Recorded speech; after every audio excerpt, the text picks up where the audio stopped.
Today, the administration announced a historic new donation in the global fight to defeat COVID-19. President Biden announced that the United States is purchasing an additional 500 million Pfizer vaccines to donate to low and lower middle income countries around the world. Before today, the United States had already committed to donating over 600 million doses to the world. That includes 500 million Pfizer doses that we purchased earlier this summer to donate to 100 countries in need, the largest donation of COVID-19 vaccines by a single country ever. Overall, we have now shipped nearly 160 million of these doses to 100 countries around the world, from Peru to Pakistan, Sri Lanka to Sudan, El Salvador to Ethiopia. To put this in perspective, the United States has now delivered more free doses than every other country in the world. Combined, millions more get shipped each week, and importantly, our donations come with zero strings attached. Today's announcement brings our total to over 1.1 vaccines donated to the world overall, and we're building from here. This is obviously a huge commitment. And another piece to put it in perspective, for every shot we are delivering here, we're giving we're committing 3 shots to the rest of the world. This commitment also comes as part of a joint EU-US vaccine sharing commitment that the United States and Europe will share doses globally to enhance vaccination rates, with a priority on sharing through COVAX and improving vaccination rates urgently in low and middle income countries. We welcome the EU's announcement today that they will donate over 500 million doses. This is in addition to the doses we have financed through COVAX. And these announcements come as part of today's of course, summit and global COVID-19 summit, which gathered together, convened heads of state and leaders from over 100 countries. Let's see. With that, I just wanted to also note the Vice President also spoke just recently at this summit, and she announced the U.S. is contributing at least $250 million to establish a new global health security financial intermediary fund at the World Bank to coalesce resources for pandemic preparedness. With that, why don't you kick us off? Thanks. Media along the border have reported that many Haitians are being released into the United States. Can you clarify why they're not being placed on expulsion flights to Haiti? And does the administration have any concern that these releases undercut the public messaging that Haitians should not come to the border? Well, let me explain to you a little bit of how the process works. So DHS, the Department of Homeland Security, continues to expel migrants under CDC's Title 42 authority. Those who cannot be expelled, and this has been the case and been our policy and process for migrants coming from any country around the world under Title 42 and who do not have a legal basis to remain, are placed in either expedited, in a form of removal proceedings. And individuals who are not immediately removed are either placed in alternative to detention or transported to an ICE facility. If they are placed in an alternative to detention, there's also a process required, a legal document, a document they would have. As a part of that process, Border Patrol agents collect biometric and biographic information, fingerprints, photos, phone numbers, and an address in the United States, and also run a background check as a part of the process. And those who do not report, like anyone who's in our country without legal status, are subject to removal by ICE. I give you all of that to understand the different steps in the process. Obviously, there are flights. We need to have enough flights to transport individuals to Haiti or to other countries. And there are a range of flights, as you know, that are going to different parts of the world, depending, and those are in process. So if we're not, if there isn't a flight ready yet, those individuals may be placed in alternatives to detention, and there, as I noted, is this mechanism where these documents are required. And could you offer any further details on the call that happened late this morning between President Biden and President Macron? How long did it last? Sure. How was the tone? With how much, there was quite a bit of detail in the a readout of plans for the meeting. How much of that was worked out beforehand, before the presidents even got together? Sure. Well, as we've noted in the past, to take your last question first, there have been ongoing discussions and engagements at a variety of levels between the United States and France. So certainly the possibility of a meeting was something that was naturally discussed in advance, but also natural for the president to raise that and discuss it at the leader level. In terms of the tone of the call, it was friendly. It was one where we're hopeful, and the president is hopeful. This is a step in returning to normal in a long, important, abiding relationship that the United States has with France. It was about 30 minutes long. As we noted in the readout, and as you said, it was extensive, but during the conversation, the president reaffirmed the strategic importance of French and European engagement, I should say, in the Indo-Pacific region, something that we look forward to continuing to work with them on.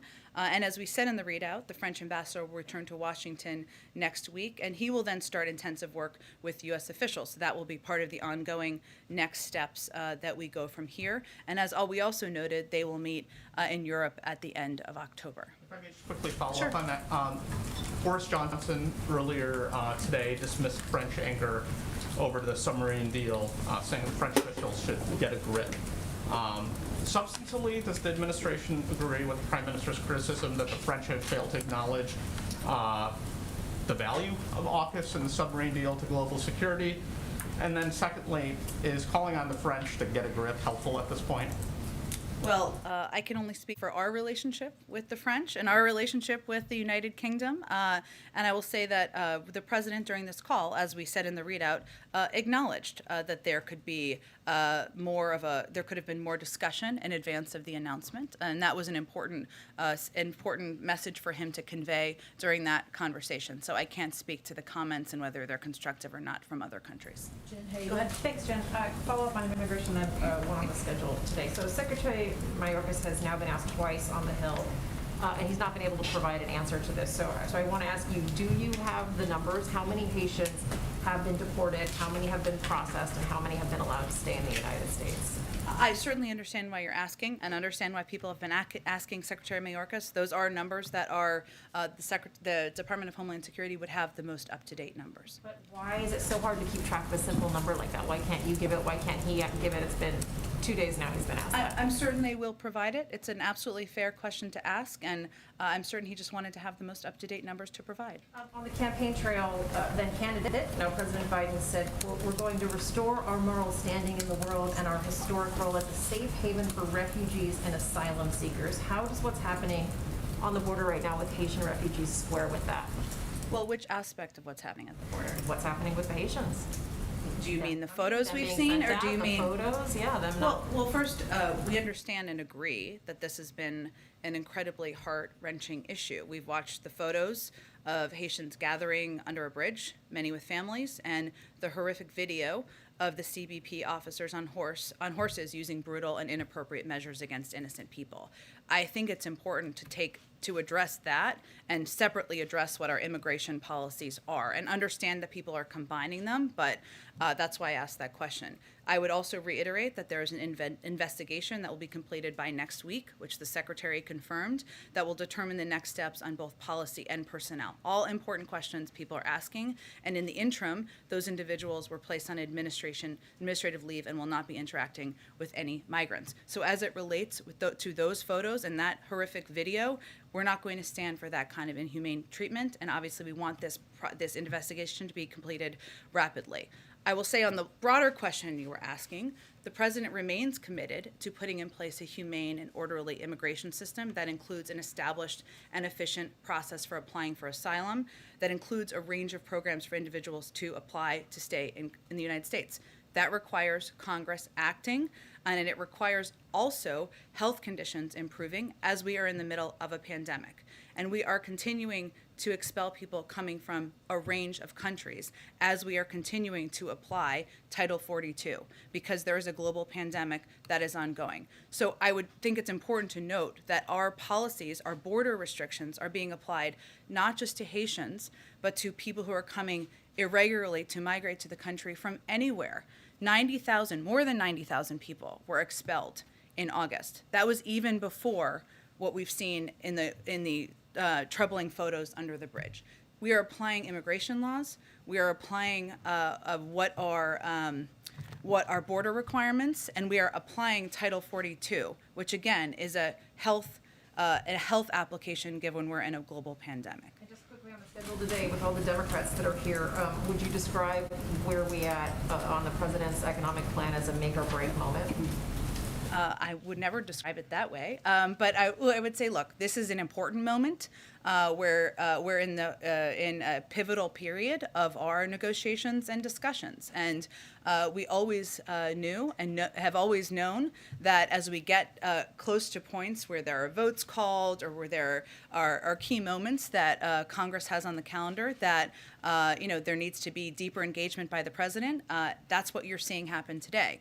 As you've seen in our announcement of his schedule, he's meeting not just with leadership, he's also meeting with members of a range of caucuses across a broad spectrum of beliefs in the Democratic Party. And he sees his role as uniting and as working to bring together people over common agreement on a path forward. And that's his objective. So yes, these meetings are important. He's looking forward to hearing from people and looking forward to playing a role in bringing people together over achieving our shared goal of lowering costs for people and making the tax system more fair. Go ahead, April, and then I'll go. Jen, just bear with me because there are a lot of moving parts on this issue. Members of the Congressional Black Caucus were here today, meeting with the National Security Team, Cedric Richmond and Susan Rice. Yep. Can you give us an update, because they were talking about Haiti, the immigration issue at the border. Could you give us an update on that and what is expected for tomorrow's meeting with civil rights leaders, be it teleconference or what have you, with White House officials? Just what do you mean by an update exactly? An update on what happened in the meeting? What happened in the meeting, what was given to them, what did they ask for? Because black leaders are making big asks of this crisis moment. Tell me more about what you think they're asking for. Okay, what they're asking for, the asylum process, what does that look like? Reverend Al Sharpton is going to the border tomorrow to see what that looks like, if people are actually being able to get asylum who's here. Also, you talked about the condemnation of what the patrol agents were doing with the reins or whip, whatever, with the intent to lash, to hurt people, to keep them away from the border. They want to know, is that practice going to still be in place? Horses and the lashing, those kind of issues. So I just wanted to have clarity on exactly what you were asking about, April. That's it. On the second piece, there is an investigation that is ongoing that the Secretary of Homeland Security has made clear he wants to happen quickly, and he wants the outcome to be done by next week. Once that process is concluded, that will help be a determinant in any policy decisions and personnel decisions both. All important questions. I'm sure that was what was conveyed as well. On the first part, I think in the answer I gave just a few minutes ago here, I think what we are conveying to anyone who are our partners, whether they are civil rights leaders, members of the CBC, and others who have important questions here, is how outraged we also are by these photos and this video, our commitment to this investigation, but also how our immigration processing system works. And in response to Amar's question before, what I tried to lay out is what happens, right? No matter where you are coming from, if you are irregularly migrating, we are still applying Title 42 because we are in the middle of a public health crisis. This is what is conveyed to anyone who has questions.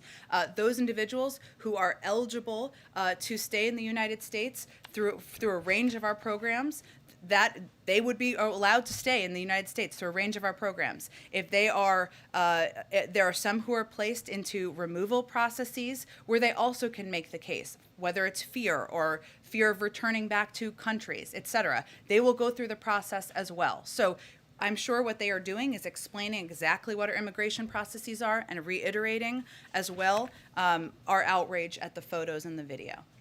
But so bear with me because this is moving pieces.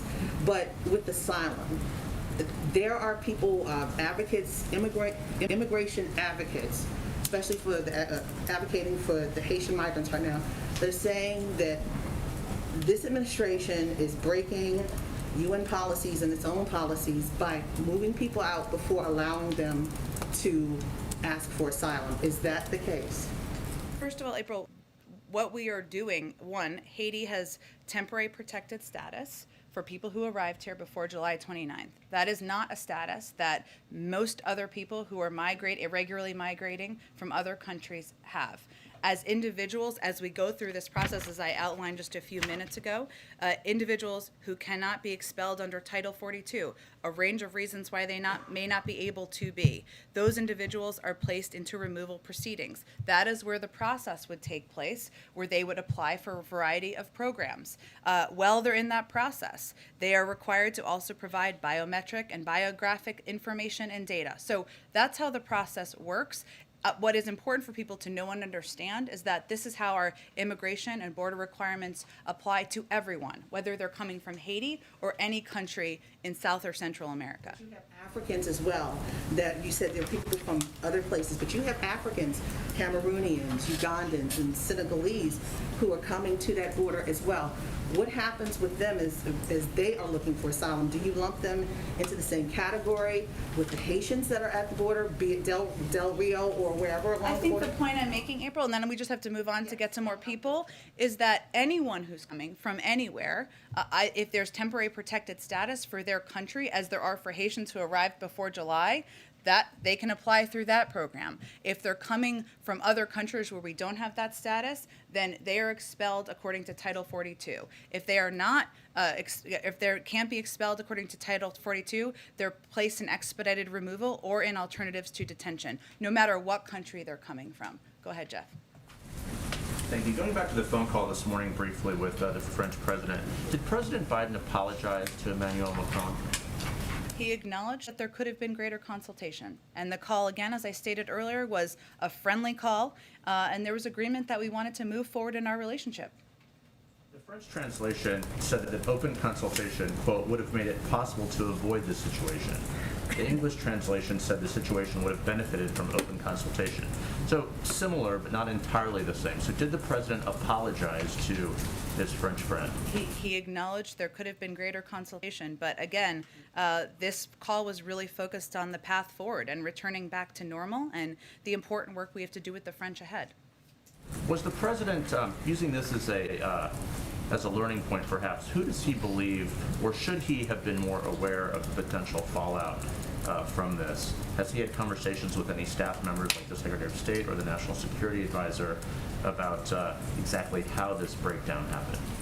We always look to assess how we can make improvements to how we do consultations, and certainly they'll apply, and that part of that happens through conversations with members of his national security team, and we'll work to apply those moving forward. Does he hold Jake Sullivan responsible for this? He certainly doesn't hold anyone. He holds himself responsible, and certainly, though, he has a responsibility to talk to his team always about how we can best manage our diplomatic relationships, and that's what he does in any scenario. One more small question Yeah. on the meetings this afternoon. On the price tag, is the president still committed to the $3.5 trillion price tag, or does he believe now that more flexibility on that number is warranted?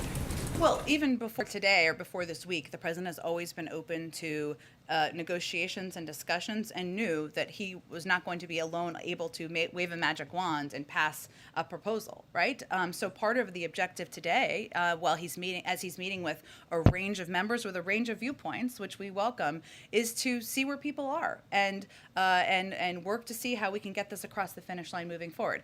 What he's encouraged by is the fact that there is actually, I know we focus a lot, understandably, on areas of disagreement. There's a lot of agreement on lowering costs for American families, on making sure we're investing now in addressing the climate crisis, in making the tax system more fair. There's a lot of agreement on that. And it's a point where we need to figure out what the path forward is. The president's going to play a role in hopefully uniting people around the next steps. Go ahead. Just to follow up again on the French, you said in the statements that there will be a meeting in late October.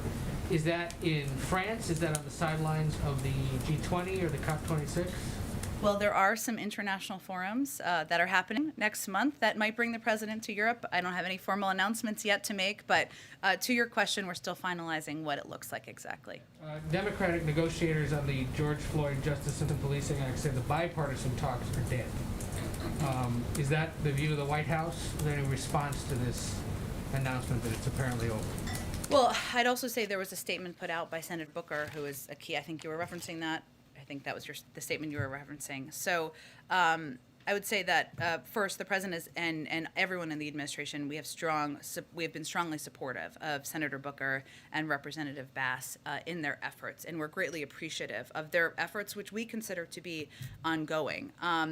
Unfortunately, Republicans rejected reforms that even the previous president had supported and refused to engage on key issues that many in law enforcement were willing to address. And so we are disappointed. The president is disappointed, even after Senator Booker and Representative Bass did yeoman's work, even after they worked to secure law enforcement support and showed they were willing to find consensus. So yes, we acknowledge, of course, what the negotiators have conveyed publicly at this point in time.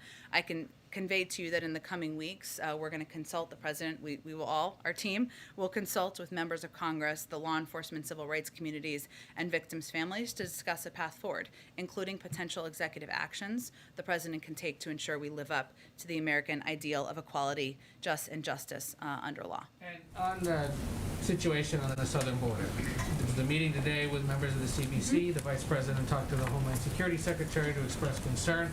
How often does this get to the president? Does he get briefed on these situations, or is he just getting it in news reports? Of course he gets briefed on them, absolutely, by his team. Okay. Well, to the point that we were trying to ask him about yesterday, what is his impression of this situation down there? What does he make of how those Border Patrol agents were seen to be interacting with these migrants? And, you know, where is he on dealing with these wide range of immigration issues that continue to challenge this government? Well, Ed, on the subject of the video footage and the photos, the president was horrified by that, just as we all were. He, of course, received a briefing and update from his national security team on the efforts by the Secretary of Homeland Security to launch an investigation, and one that he would like to see concluded rapidly. As it relates to our efforts to implement our immigration laws and border requirements, the president is quite hopeful, as he conveyed on his first day in office when he introduced an immigration bill, that we can take steps to put in place a more humane, a more orderly system, especially after a very broken one over the last several years, that has better asylum processing, that has a better system and a range of programs individuals can apply to. The president also believes and knows, as we all do, we're in the middle of a global pandemic, and we need to continue to administer Title 42, which expels individuals who come to the border. So he is horrified by the photos and the footage. He is also committed to implementing and abiding by our laws. And what is your understanding of what transpired in the Oval Office yesterday when we were all in there trying to hear from the president and the prime minister? Which aspect? Well, the British prime minister in the American Oval Office called out British reporters, and then when American reporters tried to call in the American president, we were escorted out, let's put it that way. Well, I think in that circumstance, and I think our relationship with the United Kingdom and with Prime Minister Johnson is so strong and abiding, we will be able to move forward beyond this. But he called on individuals from his press corps without alerting us to that intention in advance. Go ahead. Thank you, Jen. Just following up on this very basic but very important question. You're telling us that the DHS chief has the most recent numbers about how many of these Haitians under the bridge have been sent back and how many have been released into the U.S. The DHS chief is telling us that he doesn't know. So who else can we ask? You can certainly ask the Department of Homeland Security. I am confident, Peter. I am confident he wanted to have the most up-to-date numbers, and we will venture to get you those, I promise you, this afternoon. Is this an issue of not knowing, or is this an issue of a lot more people are being released into the U.S. than are being sent out? That is certainly not the issue. First, I think it's important to reiterate what I conveyed earlier about what the actual process is. Individuals are expelled under Title 42. If they can't be expelled under Title 42, they are put into a removal process. If they are put into a removal process, they're either transported to an ICE facility or released with a legal document. That legal document includes fingerprints, photos, phone numbers, an address in the United States, and a background check. That's the process that transpires. That's a part of our immigration process, regardless of where you're coming from. And just because you keep using Title 42, to defend this administration's immigration policies. That is a Trump-era regulation. You guys came in saying that the Trump-era immigration policy was very inhumane. Title 42 is not an immigration policy. It is a health authority because we're in the middle of a pandemic. The Trump administration approach to immigration was inhumane and was immoral. That's why we need to put a new policy in place, and we need Congress to pass that policy. Unified control, democratic control of Congress. Many months in office, you have not even tried. That's not actually true. There's been Peter, just factual here. There's been a bill proposed, first day in office. Currently, it was proposed as a part of, steps were proposed as part of the reconciliation process. Right, the parliamentarian rejected that proposal. They're going back and proposing new options. President supports that. He would like to see immigration reform pass into law, more humane processes. Just one more. Has President Biden ever been to the southern border? In his life? Yes. I will have to look back in my history books and check the times he's been to the southern We border. have been I'm looking happy all to. morning, and we cannot find any record of him visiting the border as president, vice president, senator, or even as a concerned citizen. Why would that be? I can check and see when the last time or when he may have been. But tell me more about why you're asking. Because this is a president who makes a point when there are disasters in this country, like a wildfire or a hurricane, to go and see for himself firsthand what the needs are of the local community so that he can have an informed POV to make policy. Why doesn't he do that? Why doesn't he go down to Del Rio, Texas and see what's going on? Well, first of all, Peter, I think the situation at the border is the result of a broken system. And the president certainly relies on his experience. So whether it was the work he did to address root causes as vice president, his efforts when he was in the Senate to support comprehensive immigration reform, steps that at a time were being done and worked toward in a bipartisan way, something that certainly we think should be the case today. He uses all of his experiences to inform how he governs, how he approaches challenges, and certainly he looks again at the last 4 years and the separation of children who were ripped from the arms of their parents as a way he does not want to proceed. So all of his experiences and his time in office, whether vice president or Senate, inform his approach to issues. Go ahead. The Brazilian health minister tested positive for coronavirus. He shook hands and spent time with Boris Johnson on Monday. Boris Johnson spent time privately with President Biden yesterday in the Oval Office.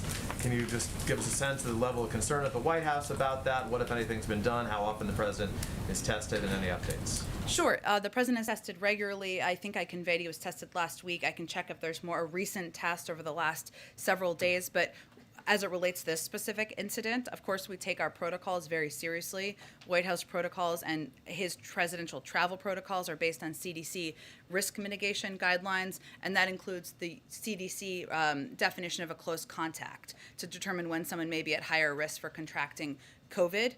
Based on this definition and precautions put in place by our team in the UN, we're not implementing any new protocols or new testing as it relates to those incidents. There's nothing different that happened in the last 24 hours since he was with Boris Johnson because of Correct. his exposure. Correct. Okay.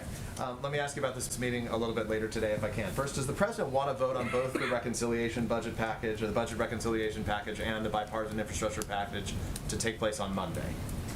The president trusts the leadership of Speaker Pelosi and Leader Schumer, and certainly he'll work closely with them to get these across the finish line. Bottom line, Americans are watching this. Who needs to give here, the progressive Democrats or the moderate Democrats?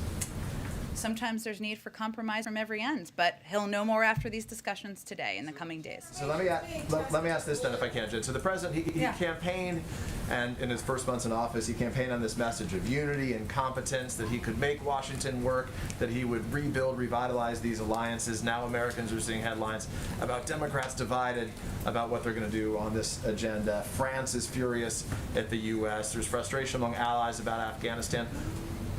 What should Americans make of that, given what they've seen in recent weeks? Well, let me take each of those issues. The president just had a friendly phone call with the president of France where they agreed to meet in October and continue close consultations and work together on a range of issues. And where he acknowledged a failure, right, that he should have communicated better and advanced that. Well, again, I think in terms of the level of American concerns, acknowledging there can be closer coordination and consultation, I don't think is going to be the height of concern for most of the American people. But anyone who's concerned about our relationship with France can rest assured that they had a friendly phone call and we have a path forward.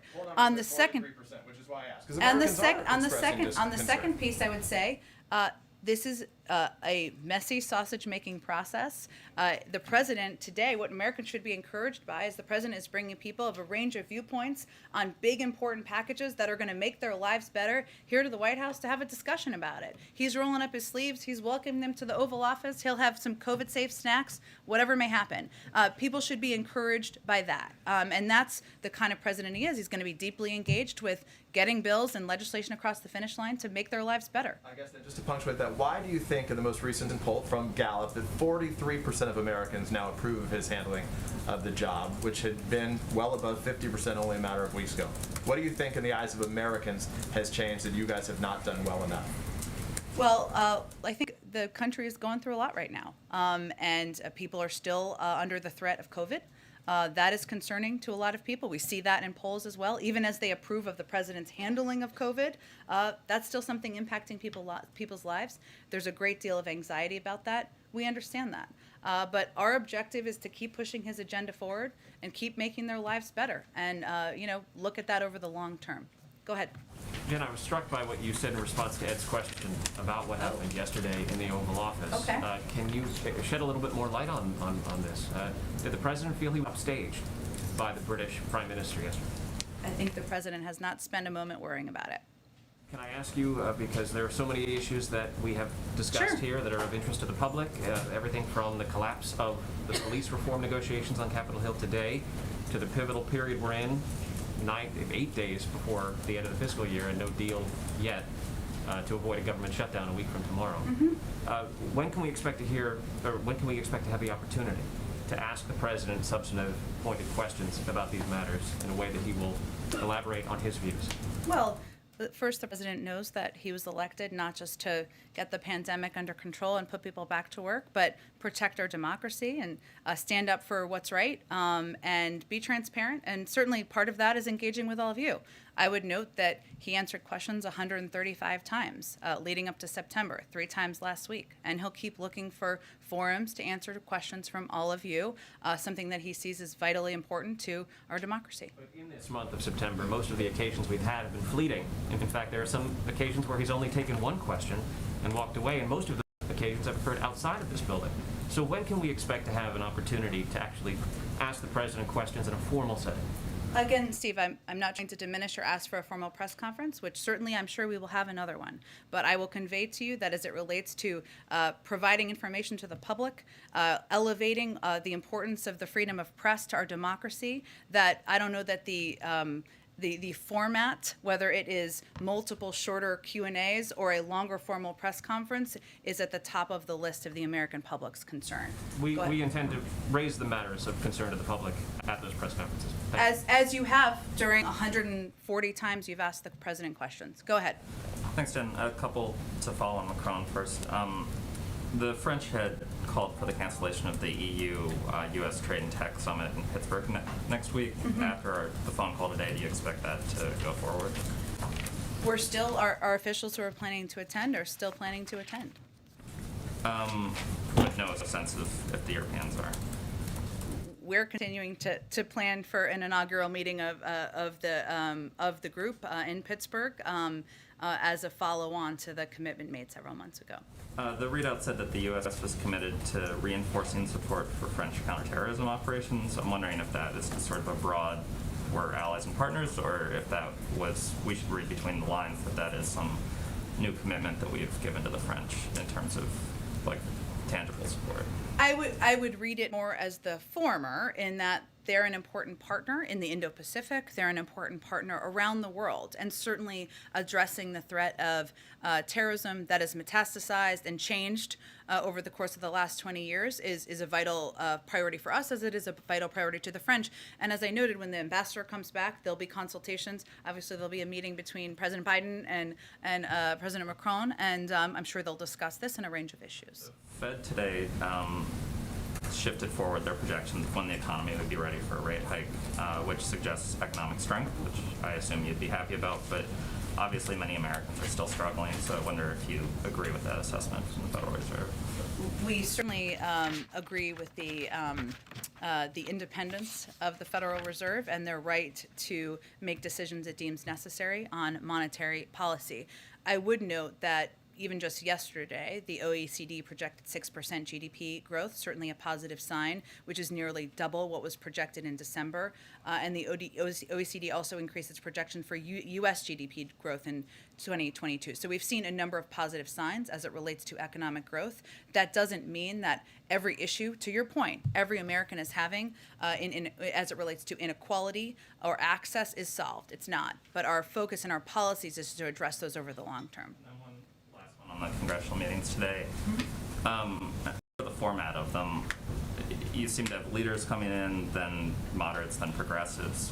Why isn't everybody in the same room? I mean, I think we've heard from all three of these people where they are, and it seems like you're kind of inviting an echo chamber rather than a chance for people to hash it out with the president sort of playing Look, I think the president wants to hear from everybody on what they're most excited about, what concerns they may have, and he wants to play a role in hopefully unifying members of the party around the path forward. And he felt this was the most constructive format at this point. I will tell you, this is probably not going to be his last engagement with a single member of Congress in these important days forward. Go ahead. Thanks, Jen. I wanted to ask, just building on something here. Did President Biden offer French President Macron anything, any commitments to make feelings feel a little better?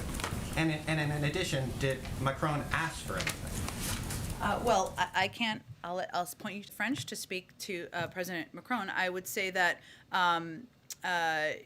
the conversation was really about the path forward. And as I noted, the president acknowledged that greater consultation would have been helpful in this case, but it was about how to work together as we look ahead. It was not about offering a specific proposal or policy item. Can I ask you about immigration? Now that the parliamentarian has ruled against including immigration in reconciliation, and I recognize that Democrats are going to push for other avenues within reconciliation. Yep. But beyond reconciliation, what is the Biden administration's path forward for immigration? The president, as a candidate, campaigned on this issue. What type of relief is possible, and what can the Biden administration do to bring that? Well, first, I would say our current and immediate focus is on supporting the efforts of senators who have been vocal about their desire, as you said, to put forward alternate proposals to be considered by the parliamentarian and see where that goes. There are a range of passionate leaders in the Senate, in the House, who want to see immigration reform happen. And we will certainly continue to work with them to see what vehicle and path forward, what that looks like. But that's our next step right now, is assessing, is them putting forward an option for the parliamentarian to consider. Go ahead. John, back on the French call for a moment. Did the president seek or receive any clarity from President Macron on why the French decided to recall the ambassador, take that step which had never been taken before? And does the president himself think that that step was commensurate with the offense? I think, Anne, as I've conveyed a little bit, the focus was really on the relationship moving forward. And as we noted in the readout, the French ambassador is returning later on this week, and the 30-minute call was really more about how we can work together in a substantive way on shared areas of interest. So he's not worried that the Ambassador Etienne would be yanked again if the next thing doesn't go right? I think he's committed to working together to ensure there is consultation moving forward, close consultation, as is evidenced by their plans for a meeting in October. On the coronavirus summit this morning, the president said rightly that the U.S. is a leader in vaccine donation, but as you well know, there is criticism of the U.S. for the prospect of booster shots, a third shot in many cases for Americans before most in Africa have had one. Was that a topic of discussion? Why didn't we hear anything from the president or from the UN ambassador on that point today in their opener? Well, we're now donating 3 shots globally for every 1 shot we've put in the arm of an American. And our view continues to be that we can do both, and it's a false choice. Our view also continues to be that, frankly, the rest of the world needs to step up and do more.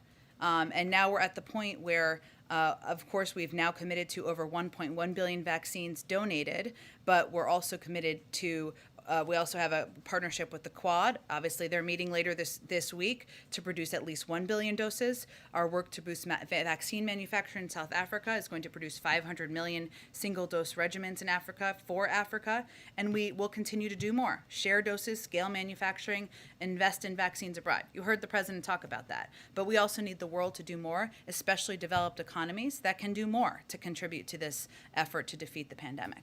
Go ahead. Oh, sorry, Deb, we'll continue. Great. Just following Jen on Ann's question there, you keep saying that the president will engage in deep consultations with the French. You could have said that in 1949 when the French first joined NATO. So I'm trying to understand here what is different now after this than it was before. Is the president's vision here that you'd simply go back to the way things were, where clearly that consultation process failed?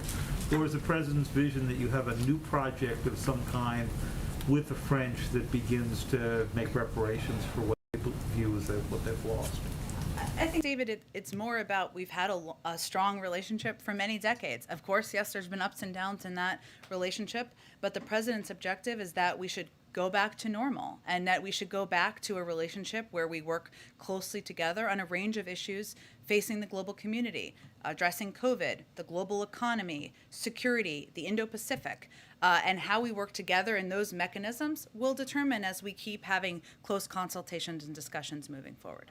One question on the Quad meeting, which is coming up Yeah. on Friday. So you'll have the Australians there, but then you'll also have India and Japan.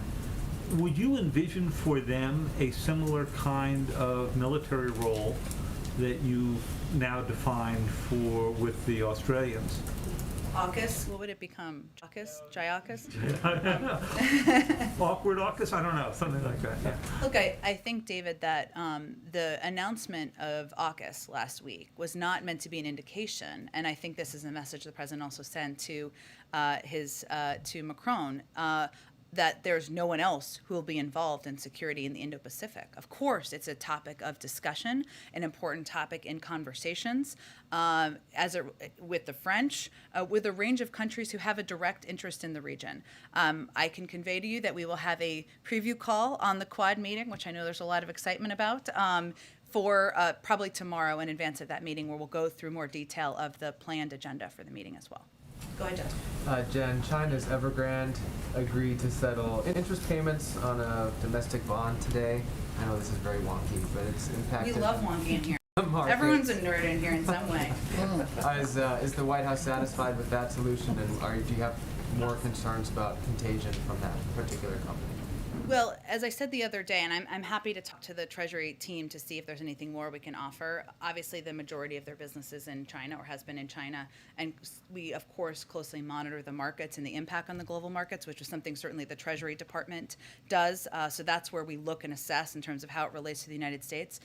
So I don't have anything new to provide from here, but I'm happy to check with them if there's anything in addition. All right, and just to follow up on the meetings this afternoon, can you give us a sense of how President Biden plans to bridge those divides? I know he's going to listen, and I know you've talked about him wanting to hear from all sides and be more engaged. How does he get there? What does he do? What does he say? What does he give up? Meetings haven't happened yet. Look, I think the president wants to play a role and talking and reminding people of what we have in common, how we can be united in making people's lives better in this country. He understands, and he's been a part of the Democratic Party for 50 years. He understands there are disagreements. Some of those are on the margin, some of them are larger. He's going to listen, he's going to engage, and he's going to hopefully play a constructive role as the leader of the party, as the President of the United States, on moving this important agenda forward. But it's hard for me to assess in advance of the meeting. Maybe we'll have more to say after they're over. Go ahead. Thanks, Jen. On global vaccines, the administration has previously noted that there's been logistical challenges in getting vaccines out to the countries that are actually in need. Just with this latest round that you just announced today, has the administration adopted any new strategies for increasing the actual deployment of these vaccines, not just the procurement of them? Well, those cases, I don't know if are you referring to any specific country or just? In general, you all have noted that it is difficult. You're right. in many cases It to has get been. these What is a good sign, I should say, is that because we've now donated vaccines to a range of countries around the world, we've been able to work through some of those regulatory, legal, logistical hurdles that have been challenges in some places.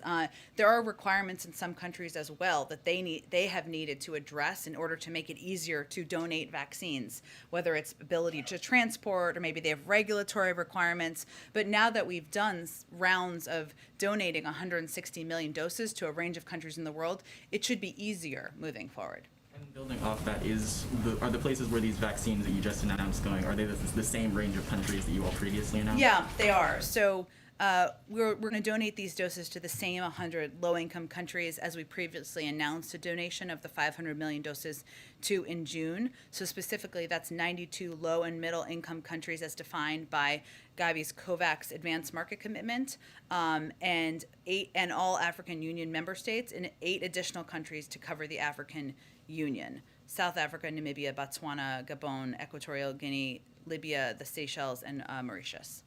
Quickly, just on police reform, you mentioned earlier that this is not going to be the end of the administration's efforts, but are we looking at an end of bipartisan efforts in this way? When Biden goes back on the Hill to talk with Democratic leadership and potentially taking executive action of his own, are we going to see another round of attempting to work with Republicans on this issue, or is this officially a place where Democrats just think they have to go it alone? Well, we're never going to close the door to bipartisanship. Obviously, they just made this announcement today. And we'll see through consultations what the best steps are moving forward. And again, as I noted earlier, that includes leaving the door open to executive actions. Go ahead. Thanks, Jen. What's the level of concern right now at the White House about the possibility of a government shutdown next week?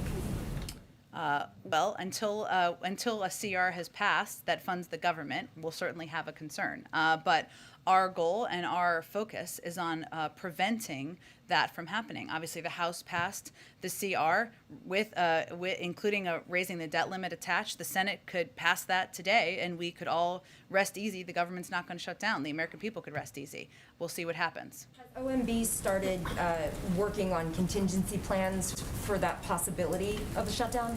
They're always working on contingency plans, but our focus is on preventing it from happening. Go ahead. Jen, I spoke with several organizations that have been helping Haitian migrants, and they're saying that even though you have been saying that the U.S. is going to continue with the immigration policy that we have, that it's not a fair process, and for a country that talks about racial justice in this country, that the policies aren't applied accurately. And so I asked them what are some things that they were talking about, specifically on the metering. Is the administration going to put less, sometimes, concentration on guns, ammunition, and border patrols, and also put people in place that can help push the process along? Some of them say that their numbers, they get their numbers and they're bypassed, or that they're just skipped over or not chosen at all. That was one of the issues that they had. That's the first question that I had. Sure. Well, first I would say, one, as a part of our effort, we have surged resources, and we will continue to surge resources to help address the latter part of your question. On the first part, the reason I went through what I did before about how our process works is to convey that this is how our application of our immigration laws, border requirements work, no matter where you're coming from. And we expelled more than 90,000 people in August. That was prior to the gathering of Haitians under the bridge and all of the photos and the visuals that are so heartbreaking. And as it relates to policies, also very good question.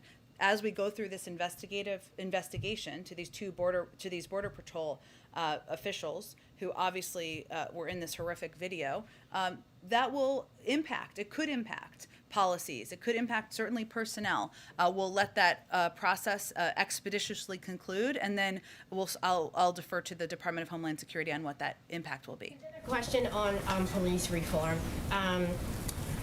Derek Johnson, NAACP president, said in reference to politicians that have really not helped in this effort, he said that they've chosen to stand with those who have lynched the very people they are meant to protect and serve. And it's disheartening that there's a lack of courage and bravery to bring about true reform.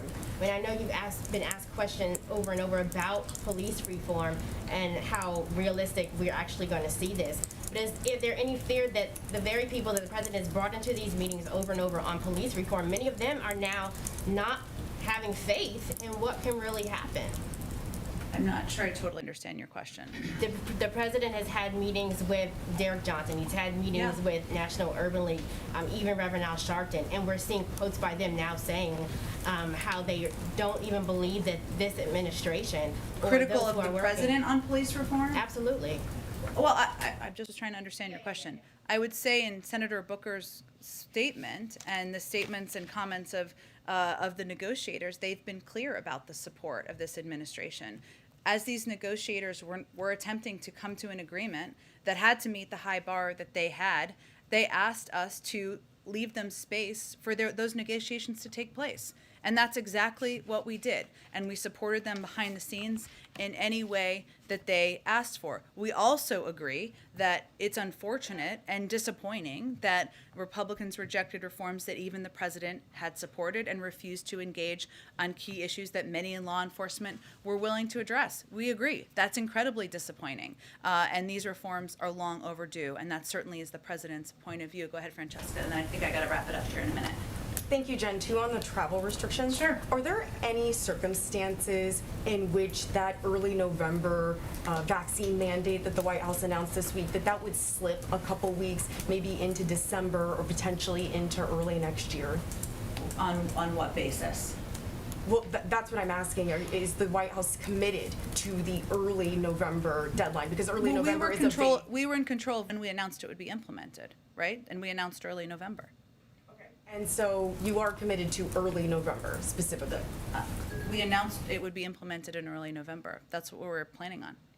And then as far as unvaccinated foreign nationals go, is there any procedure that the White House might be considering for those people to be able to enter the country still, given that that many of those countries, those people may not have access to vaccines? Well, there are going to be certain cases where people may not have access, and we will deal with those accordingly, and we will have some exceptions that will be considered on a case-by-case basis. Thank you, everyone.